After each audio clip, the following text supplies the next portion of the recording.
Kişiler tarawihti kантип окуйт.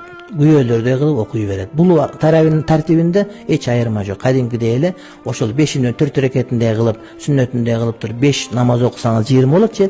Багымдат 2 рекет сүннөтүндө, шам 2 рекет сүннөтүндей кылып 10 намаз окусаңыз 20 рекет болот. Ошол таrawih болот. Анан мен тасбигин жаптай албай атам, тасбигин китептен карап окуй турсам болобу? Жарай берет. Китептен карасаңыз, соткадан карасаңыз эчтеке болбойт. Рахмат. Бактылуу болуңуз, окуган намаздарыңызды Кудайым кабыл кылсын. Кандай бактылуу эже, инелери таrawih имам көтсө, ага уй окуган. Бул бактылуу үй бүлө деген сөз болот. Орозо башталса буюрса, таrawih деген 20 рекет намаз бар экен го, аны качан окуп баштайбыз? Жана таrawih намазчында айтып берип коесузбу? Таrawih намаздары ошол 20 рекет болуп, ошол куптан намаздан кийин окулуп, анан куптан 4 рекет парз окуп, кийин 2 рекет сүннөт, андан кийин 20 рекет таrawih окуп, кийин 3 рекет витр важып окулат.